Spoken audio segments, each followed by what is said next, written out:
Hi hello Kanyakumari ఒక మంచి organic movie. చాలా న్యాచురల్ దేశీ కథ. హీరోయిన్ పక్కింట్లి పిల్లలాగా మంచి అభినయం ఇచ్చారు.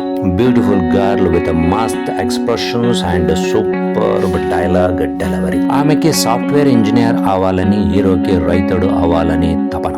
ఏమో చదువు ఆపేసి రైతం అవుతాడు. కానీ అమ్మాయి బీకామ్ చదివి సేల్స్ గర్ల్ గా సేల్స్ షాప్ లో వర్క్ చేస్తున్నప్పుడు లవ్ ఎలా అవుతుంది, సాఫ్ట్వేర్ సంబంధం వచ్చినప్పుడు ఎంగేజ్మెంట్ సమయంలో ఏం అవుతుంది, ఇవన్నీ చాలా రియలిస్టిక్ గా జరుగుతుంది. హీరో కూడా తల్లి లాంటి భూమిని వదిలి సిటీకి వెళ్ళాడు. కన్యాకుమారి కూడా సాఫ్ట్వేర్ అవ్వాలని తపన.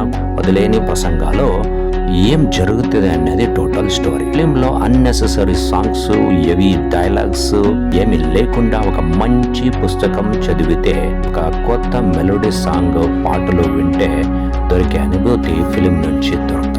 ప్రతి సీను చాలా ఫ్రెష్ ఫీల్ ఇస్తుంది. ఆమె తిట్టే సమయంలో ఇతడు లవ్ ప్రపోజ్ చేయడం, తర్వాత అతడు తిట్టినప్పుడు ఆమె ఆటోలో కూర్చొని తన ఫ్రెండ్ కి చెప్పి అతనికి నేను ప్రేమిస్తున్నాను, ఐ లవ్ యూ అని చెప్పే అనే సీను ఇలాగా వేరే సీను గుడ్ ఫీలింగ్ ఇస్తుంది. Mind full happy. Thank you for watching.